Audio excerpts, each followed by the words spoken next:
fazer a construção íntima da sabedoria e do amor.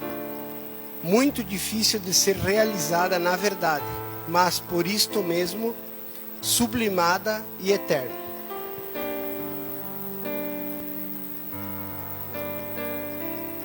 Vamos, neste momento a Deus. Senhor Deus, Pai de infinita bondade, e espíritos amigos que nos acompanham, agradecemos a oportunidade de estarmos reunidos neste ambiente de luz e aprendizado. Que possamos abrir nossas mentes e corações para as lições desta noite, absorvendo os ensinamentos que nos auxiliarão em nossa jornada espiritual. Pedimos a presença e a inspiração dos benfeitores espirituais para que envolvam este local em vibrações de paz, amor e harmonia. Que a palavra, trazendo consolo e entendimento a todos que aqui estão. Que ao final possamos sair daqui renovados, fortalecidos e mais comprometidos com o bem. Que assim seja. Então nós vamos convidar a nossa palestrante da noite, Cláudia Fontoura, que vai tratar do tema A Caminho da Generosidade.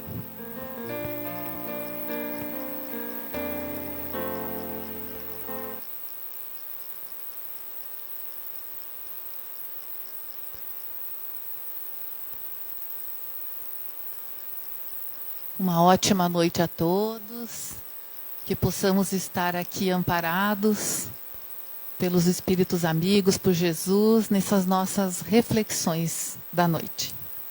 A caminho da generosidade. Será que nós já estamos nesse caminho?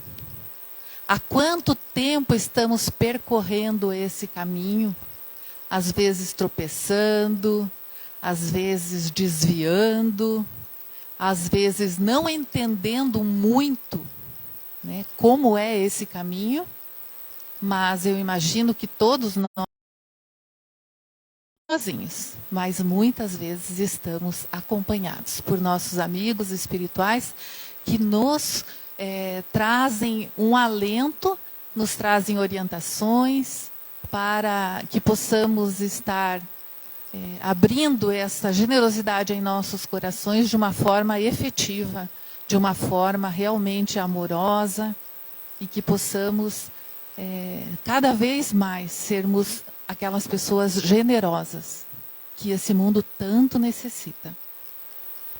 E essa palavra, generosidade, ela vem do latim, generositas, que significa boa raça. Ele que é generoso, ele tem essa boa qualidade, ele é magnânimo. E o que seria então uma pessoa magnânima, que tem magnanimidade? Também é outra palavra que vem do latim, magnanimitas, que significa grandeza de alma. Magnanimitas, grandeza de alma, nobreza de caráter.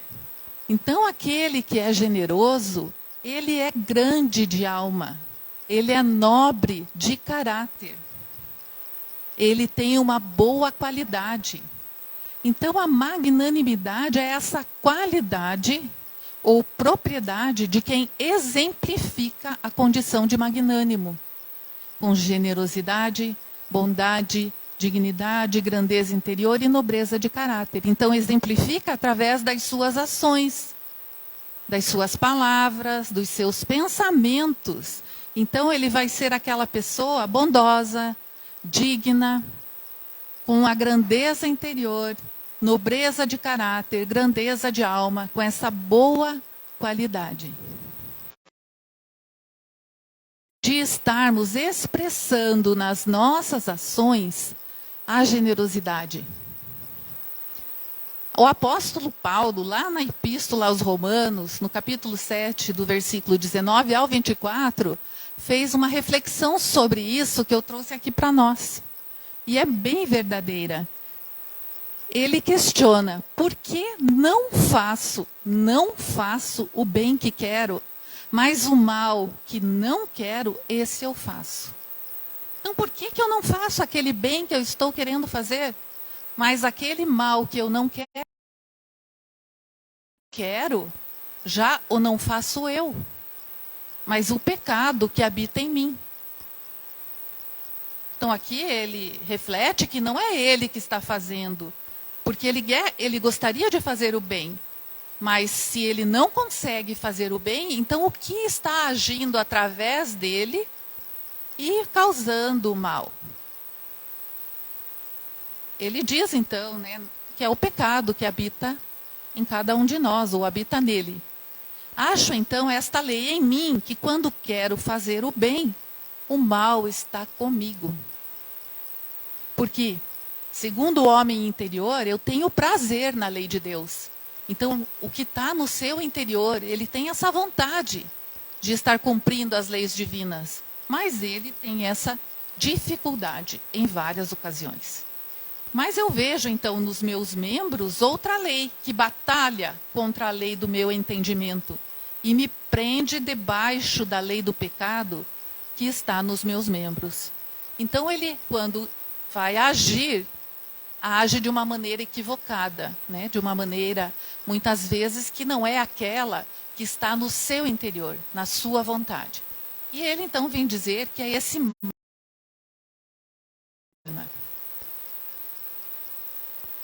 E ele continua: miserável homem que eu sou, quem me livrará do corpo desta morte, né? E nós vamos ter a compreensão dos vícios capitais que foi instituída pela Igreja Católica.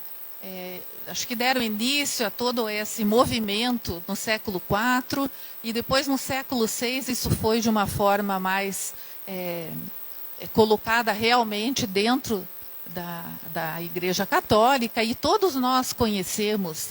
E esses vícios capitais, eles foram mudando, foram sendo acrescentados alguns outros. Em 2008, alguns foram acrescentados também. Mas eu trouxe aqui aqueles que nós conhecemos, de uma maneira mais... para nós, então, estarmos entendendo o que é esse mal que habita em mim, em certos momentos da minha vida, em alguns movimentos que eu faço. E capital é uma palavra que vem do latim, que significa caput, que significa cabeça. Então, são os vícios que são os líderes de todas as ações pecaminosas. Junto com esses vícios de cabeça, ou vícios capitais, vem outros, né, junto também. Mas esses são aqueles, digamos assim, principais, cabeça de chave, né, de todos os vícios. E o primeiro ali que nós trouxemos numa ordem alfabética, a avareza. E eu trago as palavras, o seu significado, para nós entendermos também, que com o decorrer do tempo, algumas palavras foram tendo outro sentido e tal. Mas é bom a gente saber o sentido original, para nós podermos refletir sobre isso.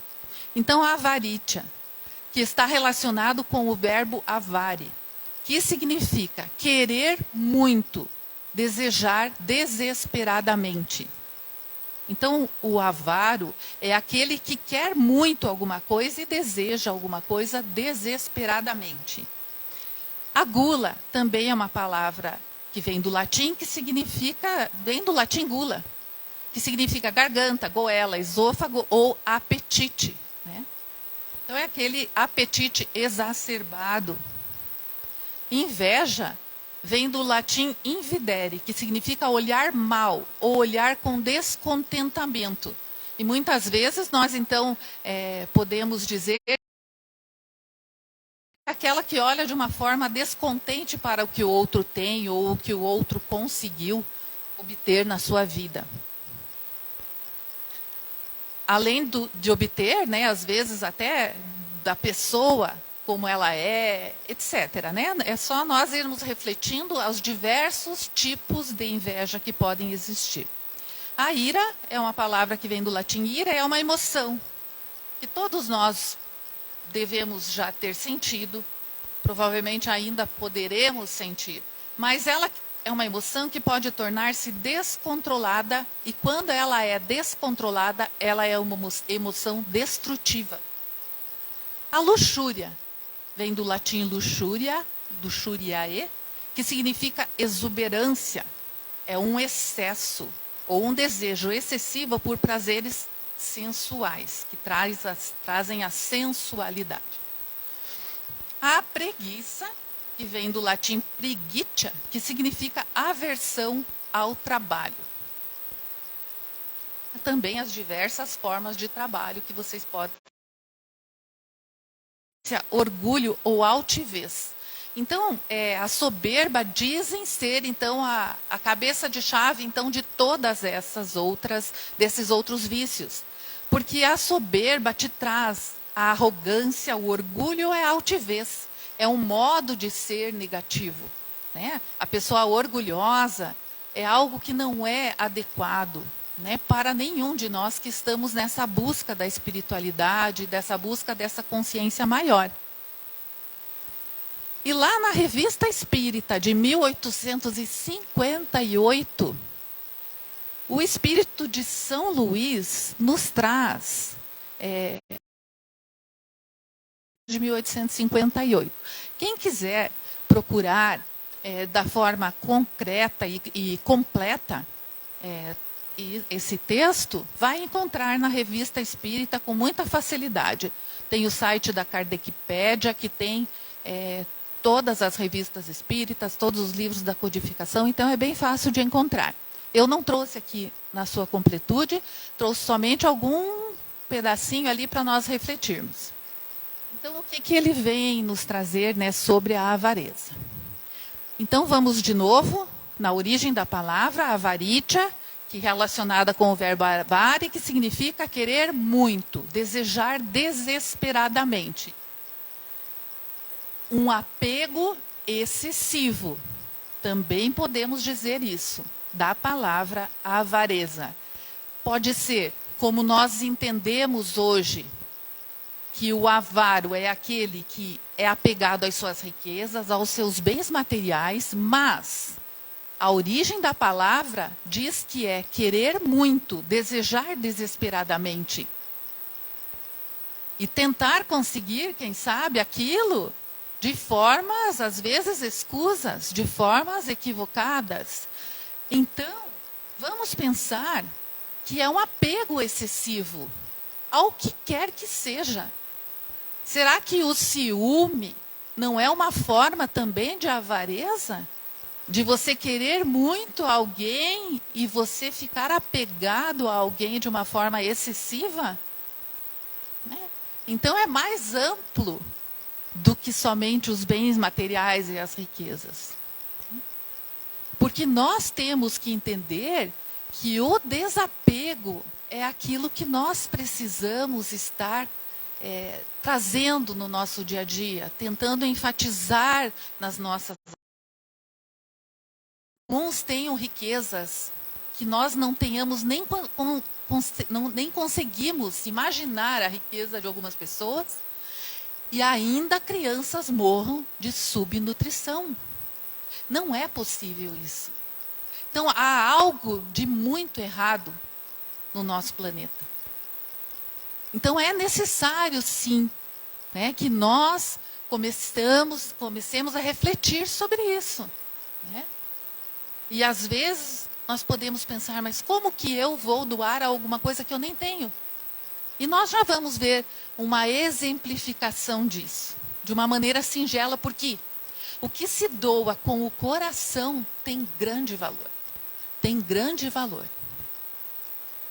Então, o avarento é aquele que tem nos seus atos a falta de generosidade.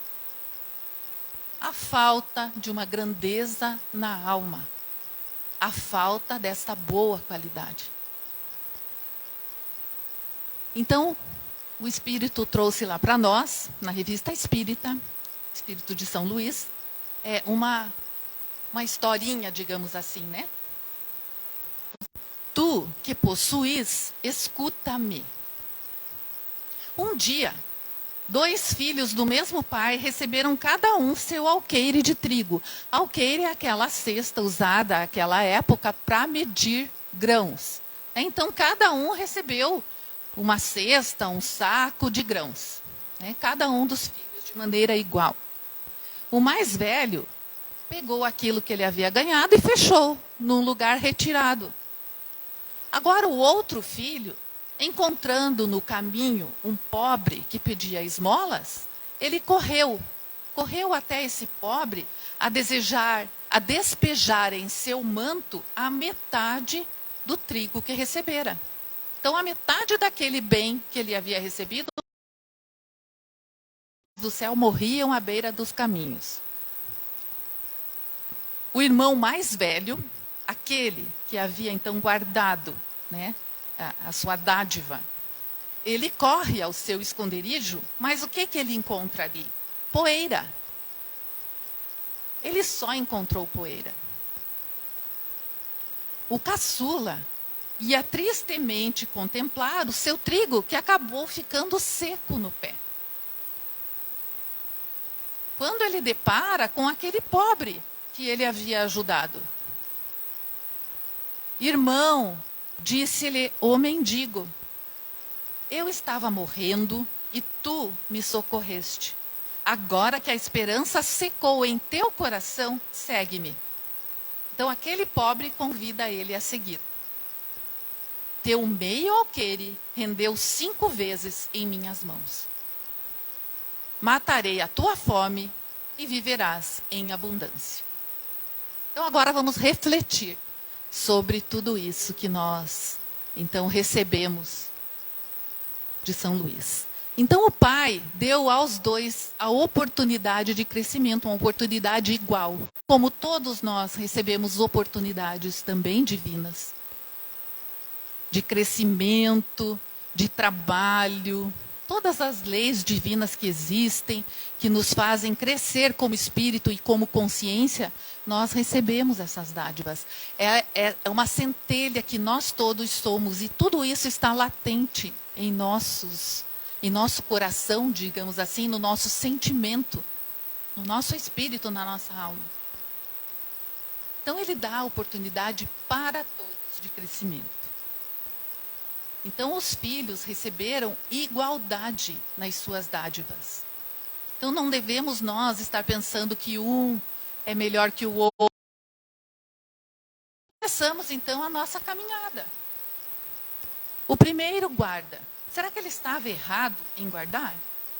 Não sei. Não sei. Quem sabe ele tenha agido de boa fé. Eu vou guardar para não perder isso. Mas acabou que, ao ele guardar tudo aquilo que ele havia recebido e não colocar em prática o trabalho, as coisas acabaram perecendo. Então é importante nós colocarmos em prática, praticarmos as dádivas que recebemos, E o segundo, ele está indo para plantar, então para semear, para fazer algo com aquilo que ele havia recebido, mas ele acaba encontrando no caminho uma pessoa que estava necessitando e ele divide. Ele divide. E ele, ao dividir, ele não ficou pensando, estou aqui dividindo, vou ficar sem. Não, foi de coração. É isso que é importante a gente entender. Foi de coração que ele fez aquilo. Num ímpeto amoroso, ele dividiu. E acaba que a dificuldade vem para todos. A dificuldade vem para todos. Mas aquele filho que havia dividido, ele recebe a bonança. Porque esperar crescer, florescer, brotar, dar frutos, etc., ele também doou para o próximo. E ao ver que aquilo que ele tinha plantado não deu nada, ele ficou triste, mas ele tinha feito algo com aquilo. Mas aí vem a bonança, que ele recebe, em muito mais do que aquilo que ele havia doado. E é o que sempre estamos observando, que é nos falado nos evangelhos, Se você doa, você recebe em dobro, em triplo. Esse entendimento de que realmente isso vai acontecer, nós temos medo, muitas vezes, de estarmos repartindo, de estarmos doando. Temos medo de daqui a pouco estarmos sem nada, perecermos, nossa família. Nós entendemos esse nosso movimento, mas nós podemos, como estamos no caminho, nós podemos ir aos poucos fazendo essa transformação nos nossos pensamentos e nas nossas ações. Então, lá no Evangelho de Lucas, nós vamos ver que dê e será dado a você. Ele será generoso e as bênçãos que ele lhes dará serão tantas que vocês não poderão segurá-las nas suas mãos. A mesma medida que vocês usarem para medir os outros, Deus usará para medir vocês.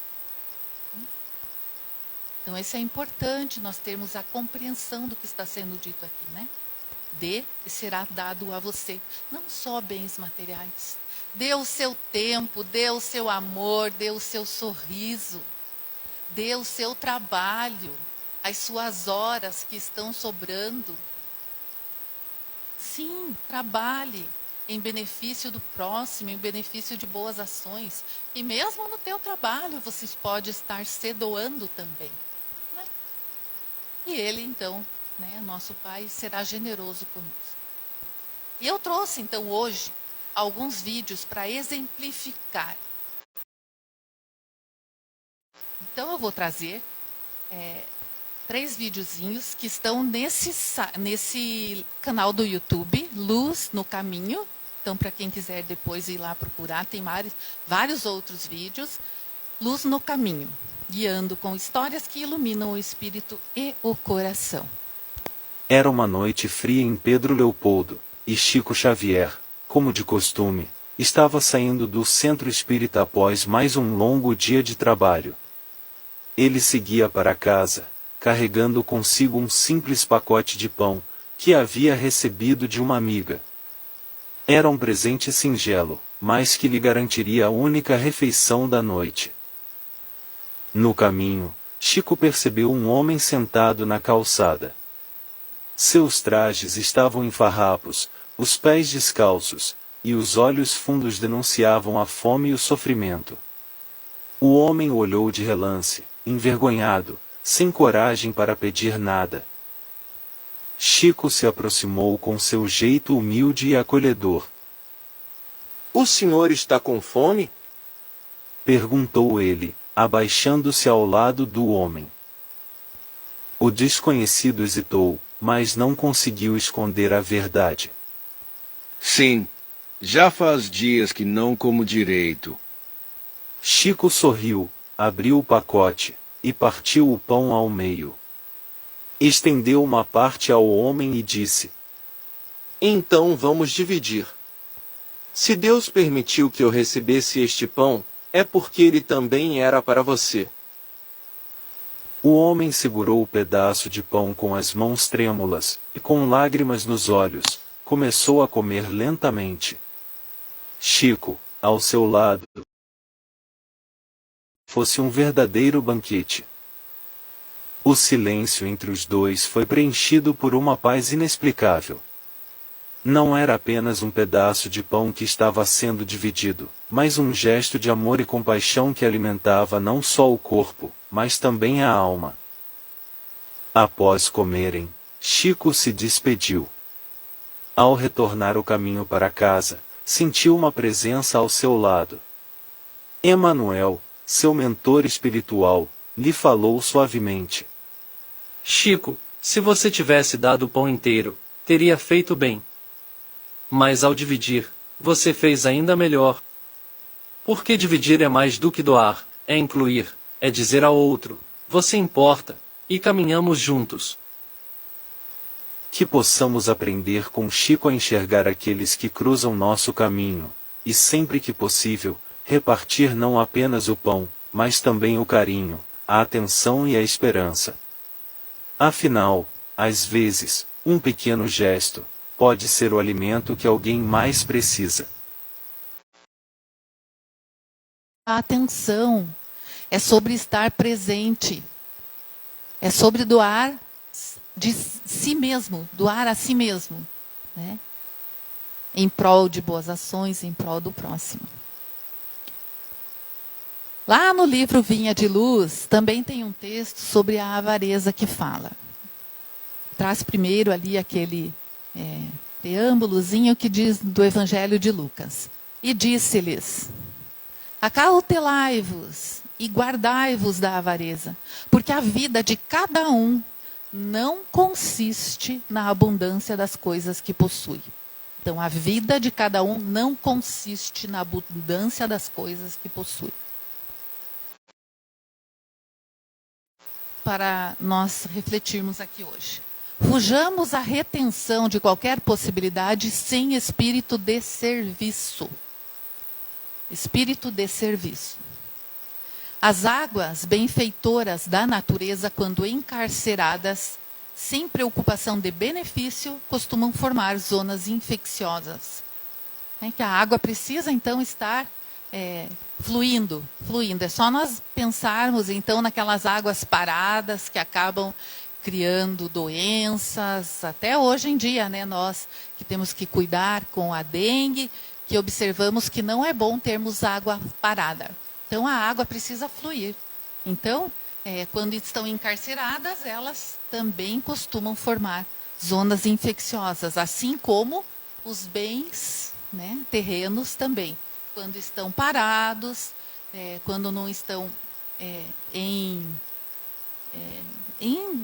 assim, evoluindo, né, entre as pessoas, né, passando de um para os outros, também, às vezes, não é bom. Né? É bom que as pessoas, então, trata de compensações, englobando-as ao redor de si, não passa também, igualmente, de um avaro infeliz. Então, precisamos cuidar, né, de estar sempre buscando compensação em tudo que nós fazemos. E englobando as coisas ao redor de si, ao redor da sua família, ao redor dos seus. Né? Não que não seja bom a nós termos compensações das coisas que nós fazemos, mas é tudo aquilo, o exagero. Toda a avareza é centralização doentia, preparando metas de sofrimento, porque às vezes isso causa dano aos outros, causa dano às vezes até a você mesmo. Do Cristo, espalhando os benefícios da posse temporária, para que a própria existência não constitua obstáculo à paz e à alegria dos outros. Né? Então, o nosso objetivo aqui, no nosso planeta, deveria ser a alegria e o bem-estar de todos. Não importa se no momento em que todos nós tivermos alegria e bem-estar e alimento para todos, uns tenham mais do que outros, porque às vezes é natural que uns se coloquem ao trabalho mais do que outros. Né? Mas o mínimo para todos deveria existir. O mínimo para todos. Viver em bem, em paz, em tranquilidade, em harmonia. Então, é necessário que nós possamos espalhar os benefícios dessa posse temporária. E aqui vem mais um exemplo que Chico Xavier nos trouxe. Por várias madrugadas seguidas, Chico Xavier vinha cuidando de um cachorro doente. Apesar do cansaço, nunca reclamava. Dedicava-se a alimentar o animal, dar-lhe remédios e oferecer carinho. Seu compromisso com o bem-estar do cachorrinho era inabalável. Certa manhã, uma pessoa observou Chico naquela rotina exaustiva, e disse: Coitado do Chico, eu vou ajudar. No entanto, essa ajuda veio de uma forma inesperada e dolorosa. Achando que estava fazendo um bem a Chico, essa pessoa tirou a vida do cachorrinho. Chico ficou profundamente abalado. Quem tem amor pelos animais sabe que eles se tornam parte da família, e a perda do cão deixou um vazio difícil permaneceu em seu coração, afetando até mesmo seu trabalho mediúnico. Um dia, Emanuel apareceu, e disse com seriedade: Chico, há uma mancha em seu centro. Chico, surpreso, questionou: Uma mancha? O que isso significa? E Emanuel explicou. É a mágoa que você guardou. Chico refletiu por um momento, e então perguntou. O que devo fazer para me livrar dela? Emanuel respondeu com tranquilidade. Descubra qual é o maior sonho da pessoa que te feriu, e apresentei com isso. Chico ficou perplexo. Mas como? Essa pessoa me magoou profundamente, tirou a vida do animal que eu amava, e eu devo dar um presente para ela? Com paciência, Emanuel esclareceu. Chico, essa receita não é minha, é de Jesus Cristo. Mesmo sem compreender completamente, o desejo daquela pessoa era ter uma máquina de costura. Ele não tinha dinheiro suficiente, mas, com esforço, dividiu o pagamento em várias parcelas, e comprometeu grande parte de seu salário para conseguir a máquina. Quando finalmente conseguiu comprá-la, empacotou cuidadosamente o presente, e foi entregar. Chico tremia de nervoso. Ao abrir o pacote, a pessoa ficou surpresa. Naquele instante, algo extraordinário aconteceu. Uma luz suave saiu do peito dela, e seguiu em direção ao centro coronário de Chico. Emanuel então reapareceu e disse: Viu, Chico, eu te disse. A receita não é minha, é de Cristo. E concluiu: Você está achando que a máquina de costura foi cara? Espere até ver o preço da mágoa, ela custa 1000 vezes mais. Quando oferecemos o bem a quem nos feriu, não apenas libertamos o outro, mas também a nós mesmos. Essa história nos lembra que o perdão é uma escolha diária, um passo em direção à paz interior. Então, sempre nos trazendo grandes lições, Chico Xavier. E eu trouxe esse vídeo aqui para nós vermos a mágoa, o que faz em nós. A mágoa e todos esses sentimentos negativos que nós carregamos em nosso centro coronário. Nós dizemos que carregamos em nosso coração todo esse peso. Esse peso bloqueia a luz de chegar até nós, porque é muito denso. Então é necessário que nós limpemos essas nossas emoções, né? Que nós consigamos trazer a harmonia novamente para o nosso coração. E ele traz esse exemplo maravilhoso, porque vamos pensar, será que essa moça, ela imaginou que causou tanta mágoa a ele? Ela achou que estava fazendo um bem, um benefício? E ele ficou magoado? Provavelmente, pode ser que sim, pode ser que não, não sabemos. Mas quem sabe ela nem sabia que tinha causado mágoa nele. Então a mágoa ficou com ele, estava prejudicando ele. Era ele que estava denso, era ele que não conseguia receber iluminação por causa de toda essa densidade em seu coração. Então, às vezes, é necessário, sim, esses movimentos de perdão, né? Saia de tudo isso. Então, vamos recordar a palavra do Mestre Divino, gravando-a no Espírito. A vida do homem não consiste na abundância daquilo que possui, mas na abundância dos benefícios que esparge e semeia, atendendo aos desígnios do Supremo Senhor. Então, a generosidade, ela é bondade, ela é dignidade, grandeza interior, nobreza de caráter e tudo aquilo mais que nós fazemos de coração aberto, com alegria, com amor.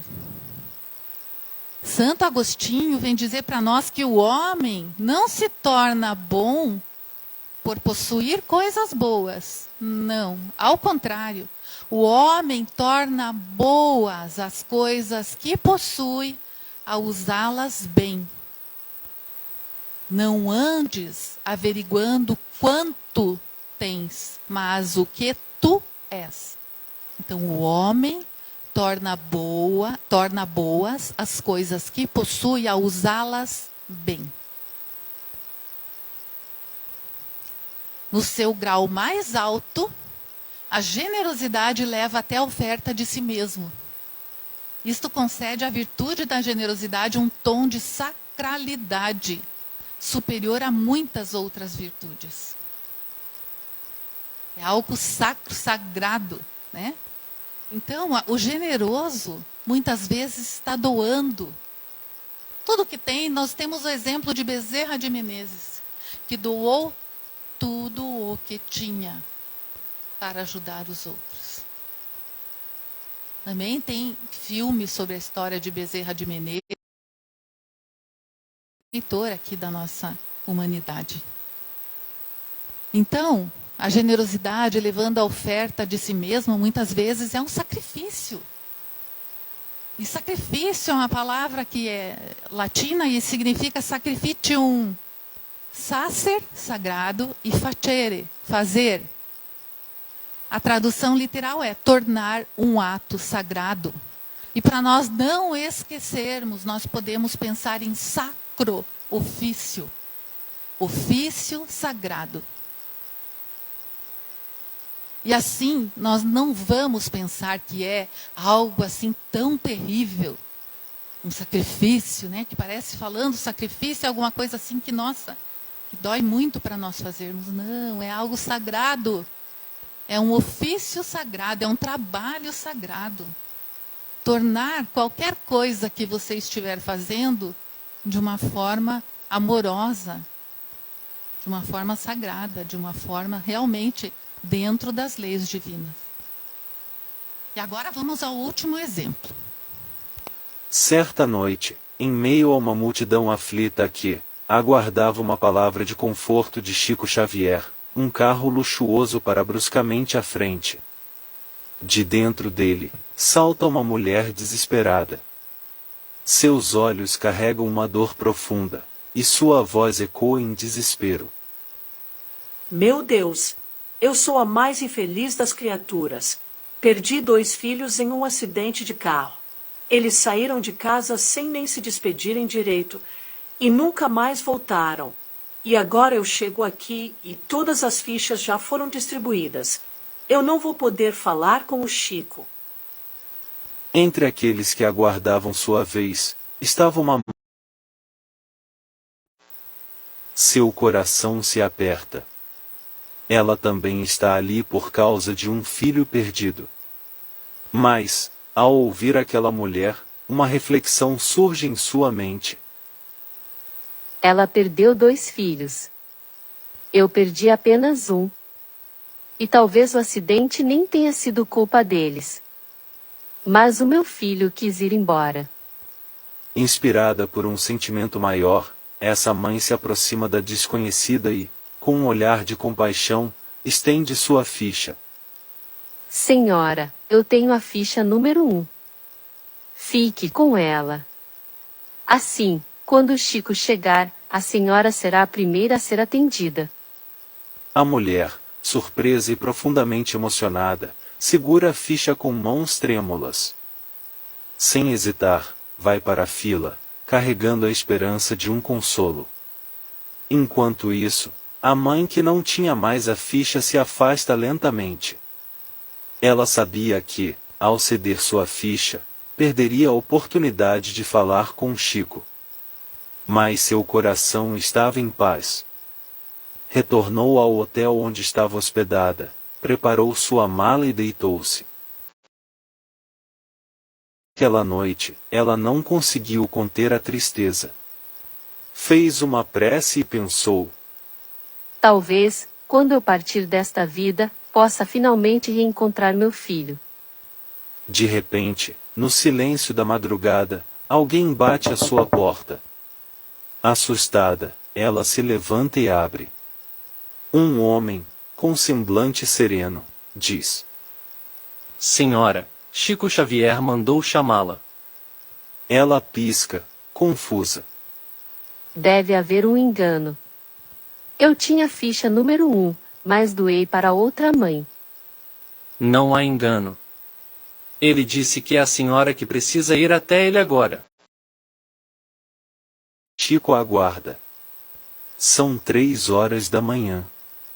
Ao entrar, percebe o médium segurando uma carta. Com um olhar carinhoso, ele começa a ler. Mamãe, você sabe. Eu não podia estar aqui. Mas, no lugar de sofrimento onde eu me encontrava, uma luz apareceu. Era Emanuel, mentor do Chico, que me disse: Levanta, meu filho, sua mãe precisa ter notícias suas. E eu estou aqui, mãe, para te dizer que o que me trouxe foi a ficha número 1 que você entregou para aquela outra mãe. Eu não merecia estar aqui, mas você merecia saber de mim. A mulher desaba em lágrimas. Seu gesto de amor e renúncia foi a ponte que permitiu aquele reencontro. Essa história nos mostra que nossos gestos de amor ecoam muito além do que imaginamos. Que possamos sempre escolher o bem. Então, mais um exemplo que nos traz uma grande reflexão. Deve ter sido difícil para jurídicas. Deve ter sido difícil para ela. Mas ela foi grandemente generosa. E ao ser generosa, ela recebeu de volta. Então não devemos duvidar nunca, nunca, que um coração generoso, que um coração bondoso, sempre está a serviço da espiritualidade maior, está a serviço de Deus. É a manifestação de Deus aqui na Terra. Deus se manifesta através de nós. E a generosidade que nós manifestarmos é a generosidade divina, sendo manifestada através dos nossos atos, das nossas palavras. O generoso é aquele que distribui, que sabe distribuir as suas dádivas, as suas bênçãos. Relacionamentos, quando são generosos, alimentam-se mutuamente e crescem, transformando desertos em lindos jardins. O generoso sente alegria em compartilhar. Alegria em compartilhar. Não tem medo de doar e de se doar. Quer o bem de todos. Almeja a beleza, a prosperidade de todos. A generosidade vai se ampliando na doação de si mesma. O generoso é movido, é amparado pela fartura que continua brotando de dentro de seu peito. E essa fartura de amor o alimenta e permite que suporte melhor todos os dissabores da vida. A generosidade cria harmonia, gera beleza, gera paz, nos conecta com a luz que está em nós, aquela centelha divina. É a manifestação divina em nós, gerando confiança na vida e nos faz seguir em frente com a mente e o coração abertos. Ser generoso, portanto, e auxiliar o próximo faz bem a quem é beneficiado, mas principalmente faz bem àquele que presta o benefício. Então, para cada um de nós, eu trouxe hoje um poema para encerrarmos, quase encerrarmos, a nossa reflexão, que foi escrito pela irmã Judite Junqueira Vilela. Ele também temos ele em música, o nome do poema é Mãos que Oferecem Rosas. Fica sempre, e eu gosto de enfatizar, perfume nas mãos que oferecem rosas, nas mãos que sabem ser generosas. Dar do pouco que se tem ao que tem menos ainda enriquece o doador, faz sua alma ainda mais linda. Dar ao próximo alegria parece coisa tão singela. Aos olhos de Deus, porém, é das artes a mais bela. Portanto, caminhemos nós a caminho da generosidade de mãos dadas com Jesus, para que nós possamos realmente ser generosos. Ser generosos de fato. Um pequeno gesto, um pequeno sorriso, um repartir de pão, um repartir de tempo, uma doação de tempo. São pequenos gestos. E com isso nós sentiremos muita alegria em nossos corações. Jesus está conosco nessa caminhada, é nosso mestre, nosso guia. E para encerrarmos, para trazer alegria aos nossos corações, para sairmos daqui com o coração cheio de amor, eu trouxe uma música. E ela está lá também no canal do YouTube, Minha Vida é uma Viagem. E eu estou vendo que temos pequenos aqui, eu vou convidar vocês para cantarem o refrão, para vocês se alegrarem, para realmente, porque a música traz alegria nos nossos corações. E é bom nós termos músicas boas no carro, na nossa casa, porque isso traz luz, limpa a nossa alma, limpa o nosso coração e limpa o ambiente que está ao nosso redor também. E o refrão, ele diz assim: a vida é tão boa, eu não estou aqui à toa. Estou aqui para amar, para sorrir e para cantar.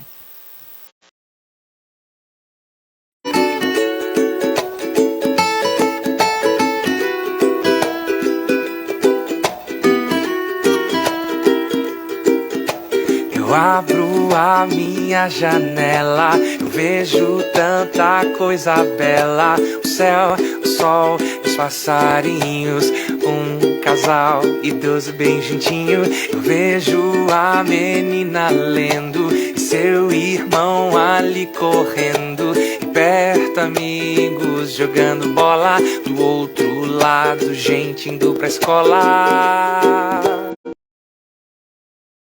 Estou aqui à toa, estou aqui para amar, para sorrir e para cantar. A vida é tão boa, eu não estou aqui à toa. Estou aqui para amar, para sorrir e para cantar.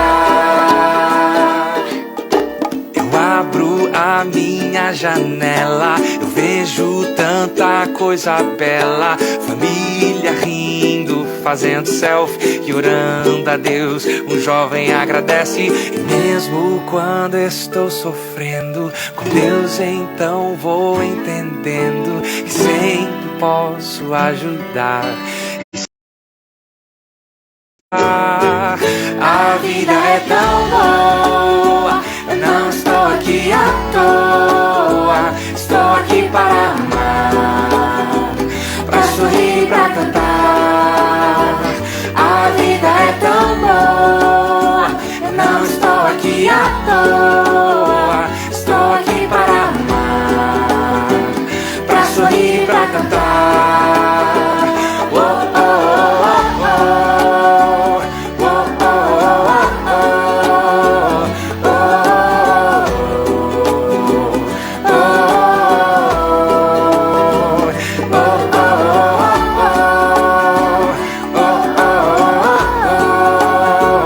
minha vida é uma viagem para o céu. Sou feliz pois vou me encontrar com o meu Deus.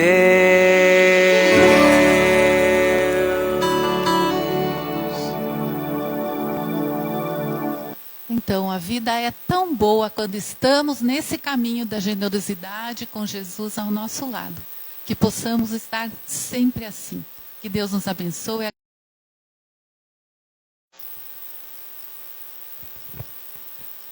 Vamos agradecer a palestrante Cláudia pela excelente e esclarecedora palestra. Seja sempre bem-vinda.